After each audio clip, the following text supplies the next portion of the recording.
Houston, we're going to have a problem.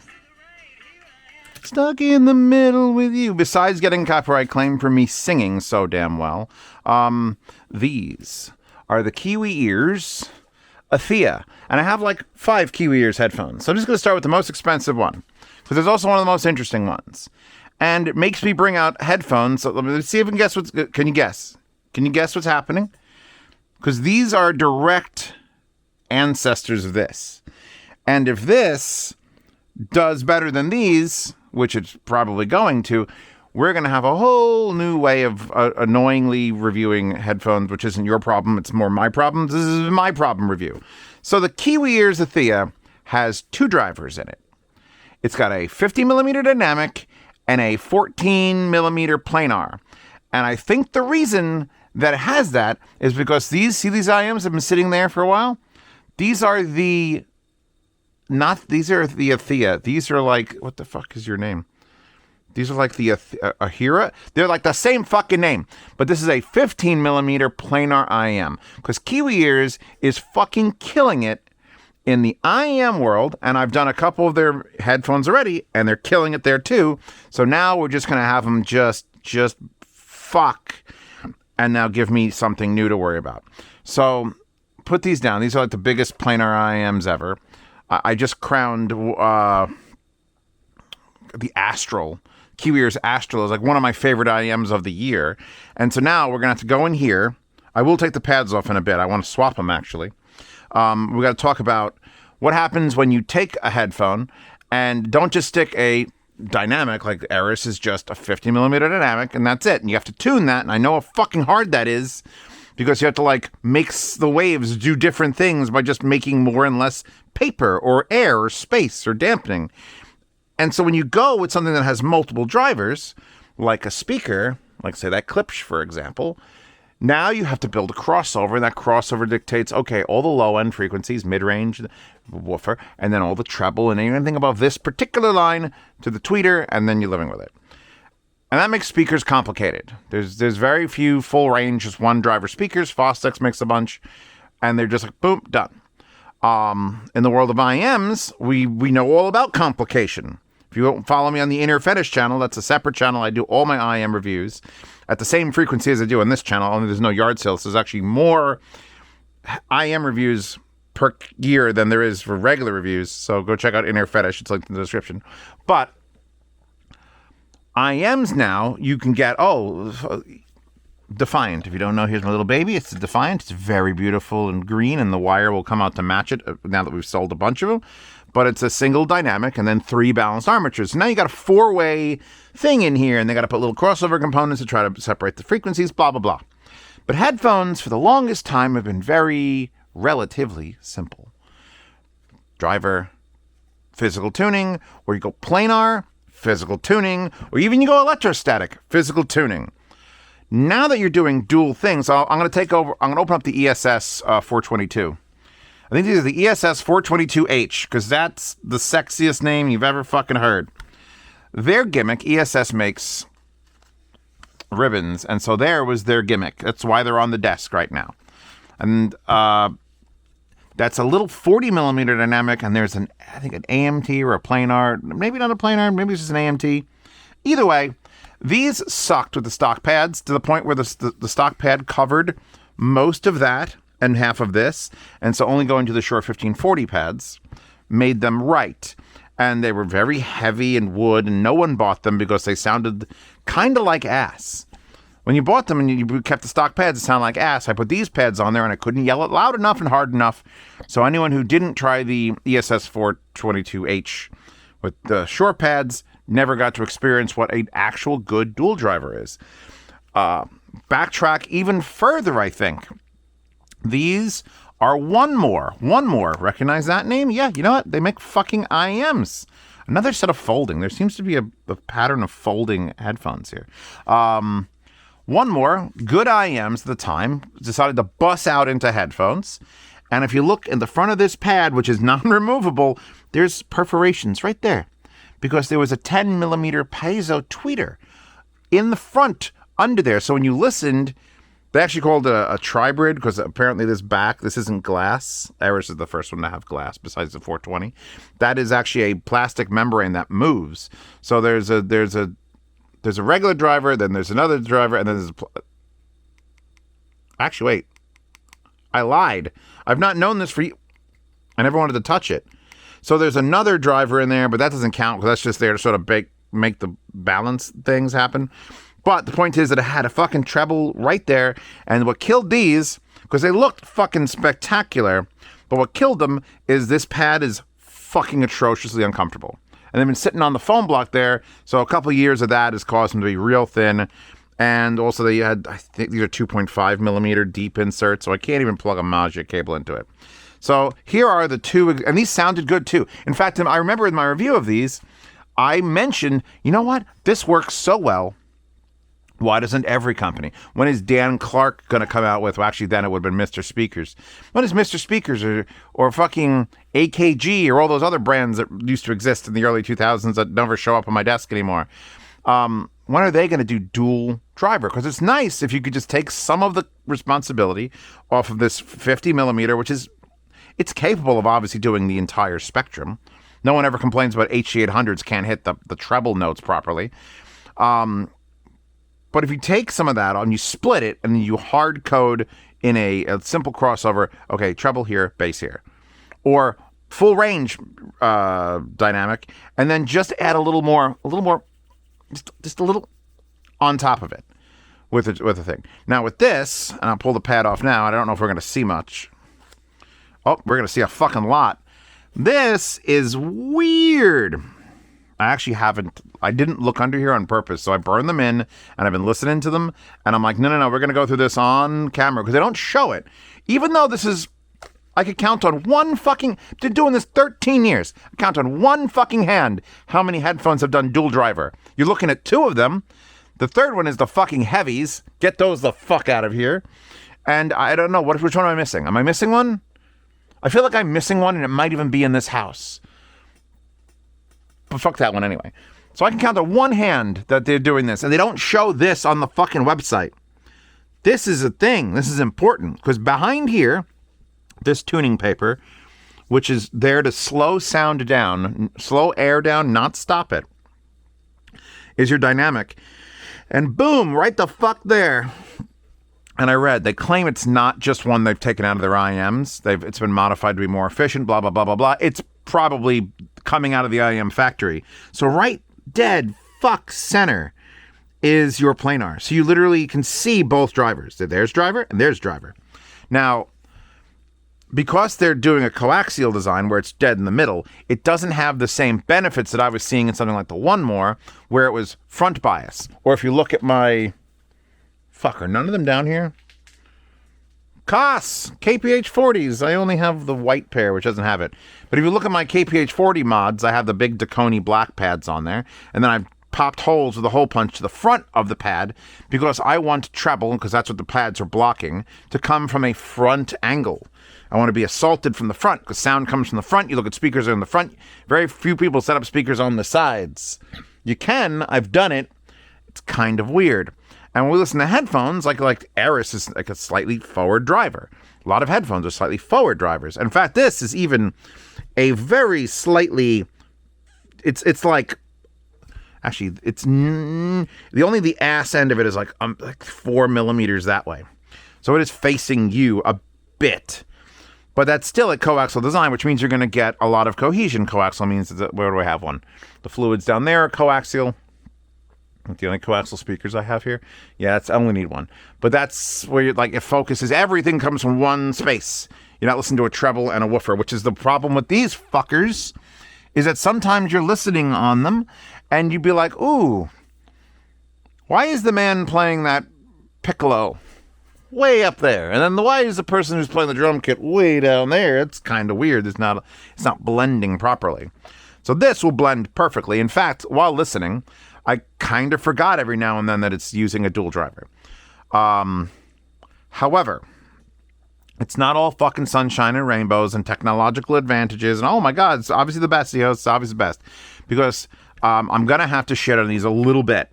Just a touch. I'm gonna change pads right now because I like the pads. They're very soft, but they feel cheap, especially for a $350 fucking headphone, which is what these are.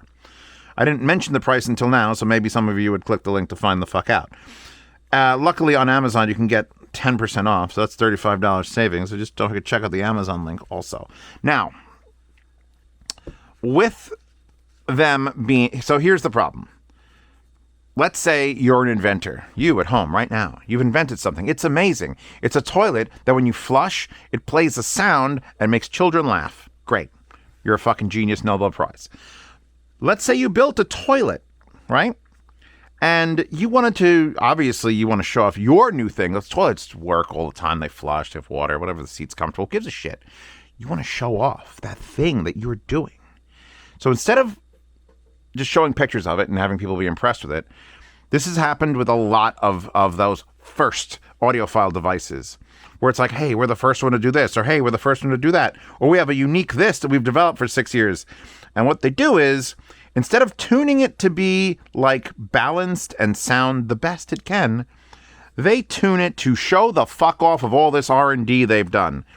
So it's not as bad on this as it has been on other devices. I'm getting bad at this, unless these pads are just not happy.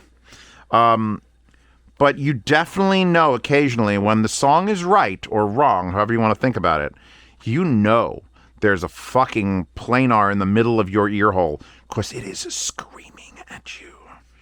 I may have to just fake this one. This one went in, but this one's being a bitch. What that means is there was a song that came on that I've listened to. This is my sound demos. If you're a Patreon subscriber, you get 2 Lost of Sound demos. I put all these fucking headphones on the $1,500 Neumann mics, and I record whatever music I want and put whatever wallpapers I want, and you can listen to that on the sound demos. Anyway, these songs I know by heart. And a song came on that never bothers me. And it fucking bothered me. And I was like, ooh. And then I went back to normal listening, and it's like, oh, these sound really good and lively and deep. And then something else came on, and it's like, oh, where's the mid-range? These are kind of sounding like Bose cubes with a subwoofer somewhere. So I think they semi-suffered from that same, like, no. We got to show off that it's got this driver. So give this driver 90% more work to do than it really needs to. Because instead of adding just a little bit of sparkle like I was mentioning, which would be lovely. I'd love a 50 millimeter with a little bit of sparkle behind it. Now we've got a 50 millimeter with a goddamn marching band worth of cymbals in front of it occasionally. Yeah, this is not going to go in here. My slot is not wide enough. Never thought I'd say that on the internet. It's just being a little bitch. Because it was stuck on the fucking ESSs for too long. So this pair of pads is... All right, whatever. We'll get a good seal. So let's plug it in now. Oh, and did you notice where it's plugged in? Wow, these seal so much better than those. Like, as far as, like, ambient noise is just gone. One of the other things that I've noticed with when I'm reviewing IEMs is that your source can matter a fuckload. Because when you have one driver, it's a driver and it goes directly to the amp and you're good. You want Valencia, you're 17 watts, right to your 32 ohm headphones, and everybody dies. But you plug into a Dishelli Labs and it acts a little differently. These are really good noise canceling. Like, I'm kind of shocked. Now with an IEM, and you have multiple drivers broken out in there, and sometimes crossover components. You got resistors and little fucking coils. Now the amp's going to act very different on it, more so than if it's just a basic plain headphone.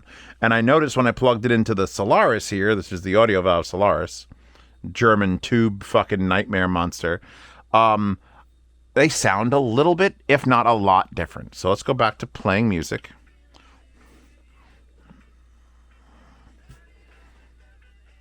All right, we're still bright.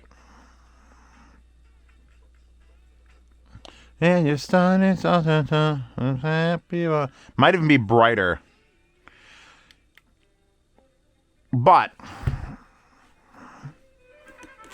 shit like this. What is this, Vivaldi? Whatever one of those in Paganini? Like, the texture, I know I fucking don't talk like this because I'm Zeos and I'm like titties and butthole asses, this whole thing. But the texture of the fucking instruments is superior here. Like that. feels like it's coming out of two drivers. And both are be like, no, I got this. And there was, no, I got this. And they're just both coming at you.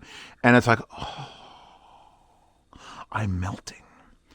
So yes, you will get, and this is with the pad swap, and this is the first 15 seconds of listening on a pad swap. It's a bit more intense. But we also got to talk about the wire, because I'm obviously using the Maja cable, since this keeps food on the table, and I need it. But let me go back. Another song. Let's do let's do another song. Even though this pad is not fully attached, it's still sealed.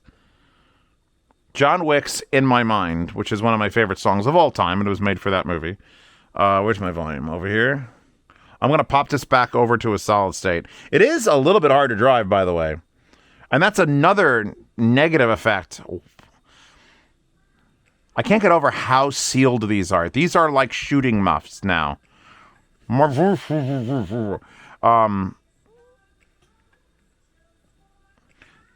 They're not extreme bass headphones.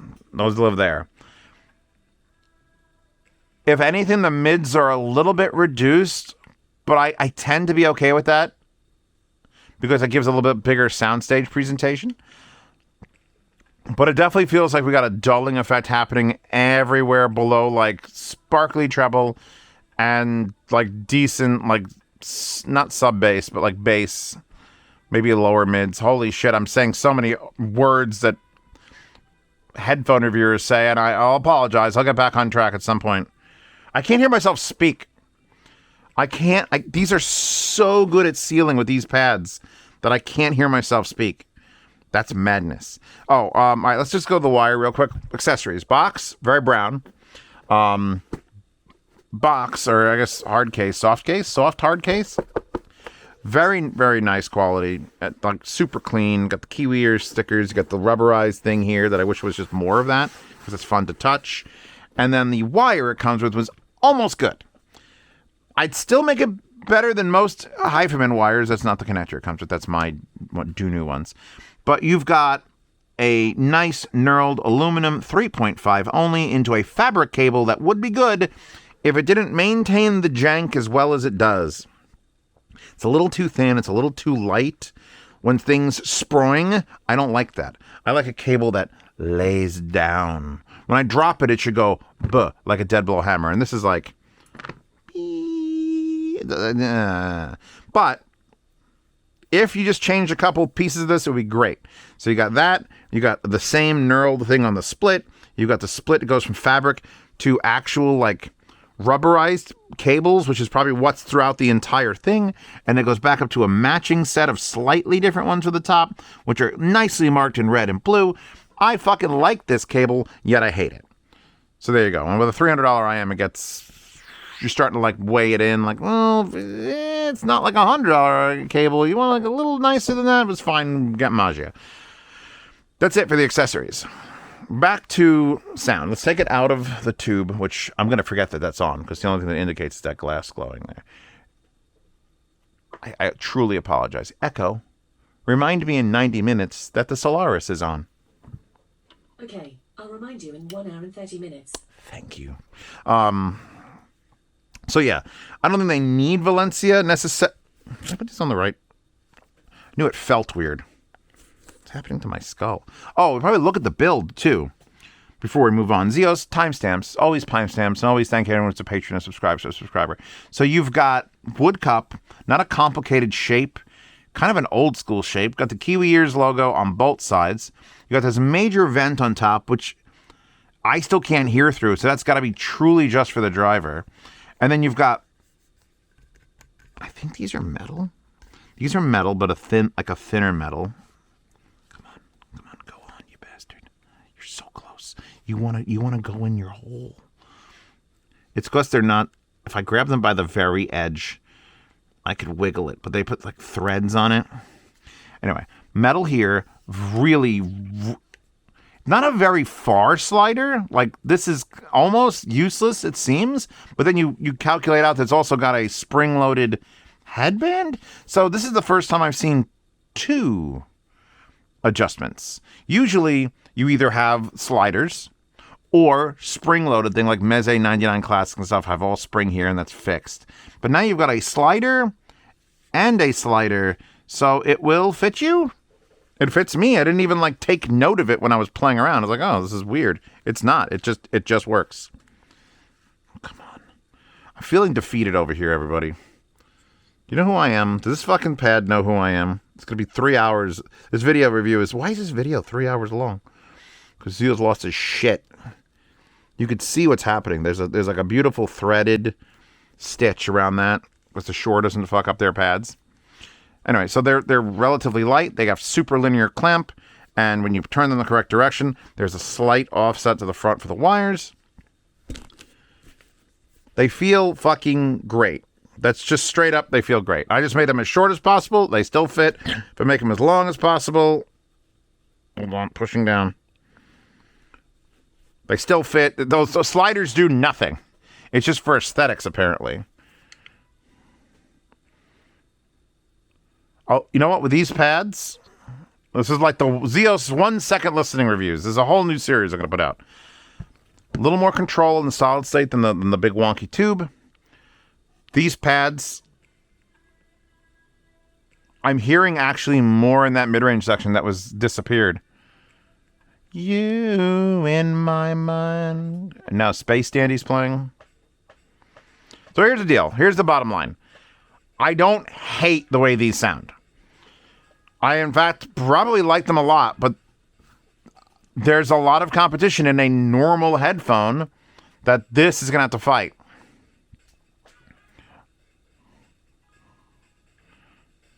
I mean, we're getting close to Meze 105 Air territory. The only thing that's standing apart with this, besides the two drivers, is that's closeback. Because closebacks now are getting 1, 2, 3, but it's the shore that I don't like. 5, 6, 7. There's a bunch of them down there. You know. So yeah, closebacks aren't like the mainstay of headphones anymore. You get a fucking Bluetooth headphone for $7. It's a closeback.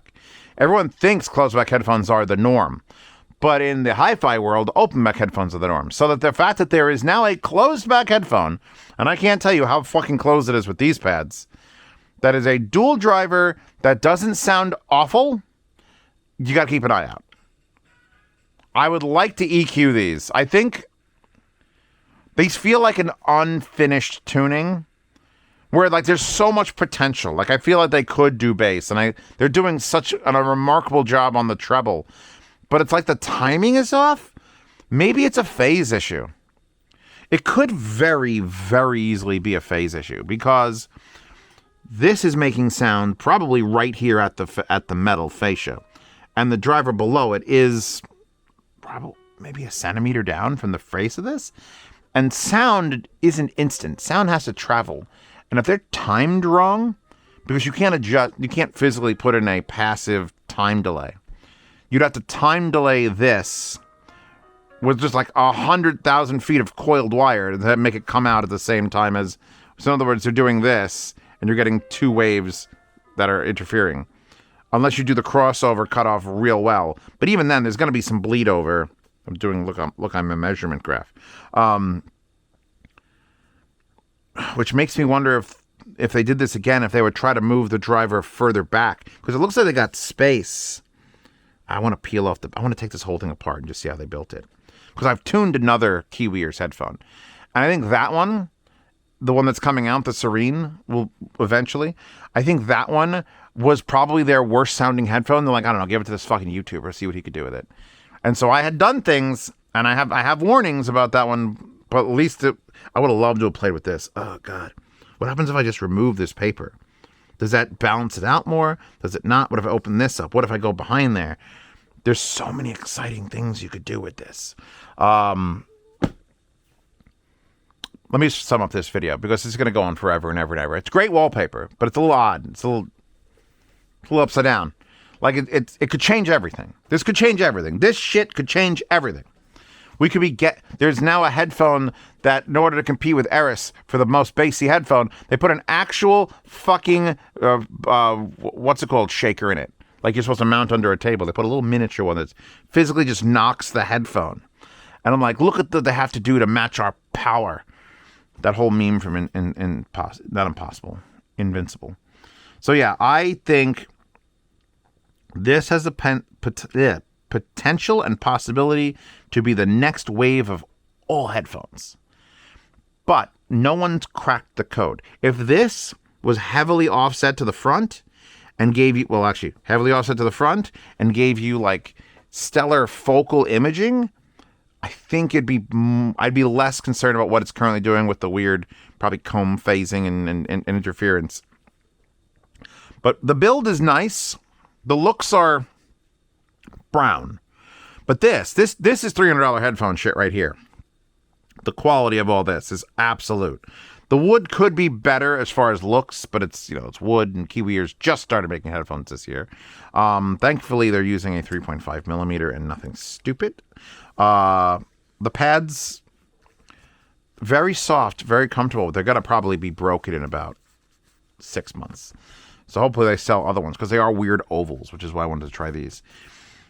I want to love these, but I can only give them if you've never tried a dual driver headphone, this is a great place to start. I mean, you're not going to get the ESS 422. You're never going to find this, and it's just too uncomfortable to fucking live with. I want to see this succeed. I want to see them put hey, Kiwi ears. I don't know if you could you make like a horn for a balanced armature? Because BAs are super fast and super accurate, but they're also this big, and they usually put them at the very end of the eye.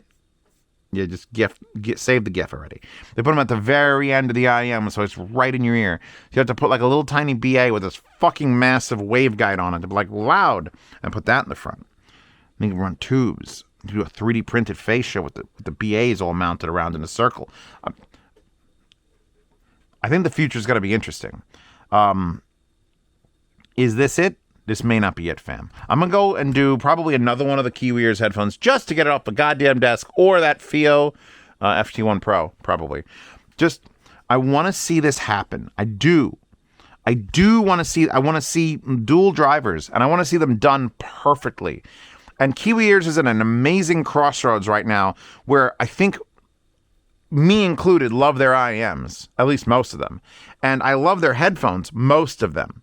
So as soon as they start crashing them into the middle and one sticks, it's going to be amazing. And this would probably benefit. Oh, that's the other fucking headphone. Was it the Fuckus Apollo? The Noble Fuckus Apollo Bluetooth headphones. Those are dual driver as well.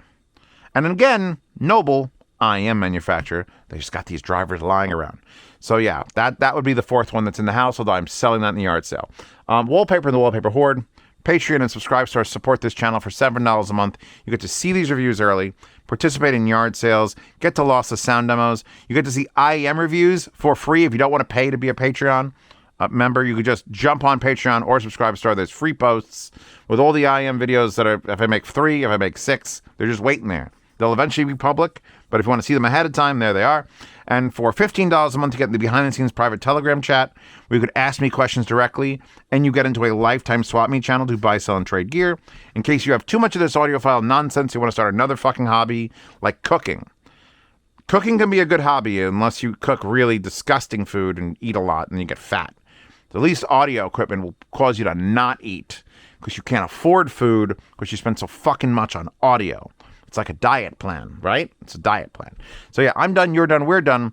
Thank you to Kiwi ears for working with me on the future collab, and I hope that the next version of this, first of all, I want to say the Atheia it's a great name if Athena didn't exist for the previous. And we got to work in this wood. This is brown. Flush it down. Before we go away, and I've already changed S-mats, just want to point out 2 things about the box. It says high imitation protein leather for the pads. And then it says walnut wooden. But then the most important thing about this box are these 2 fucking holes, which I've been begging companies to employ things like this. So when you have to pull this out, it breathes and can just pull out. Instead of like trying to fight the fucking vacuum of space itself. Thank you, Kiwi ears. You understand. Thank you with your walnut wooden.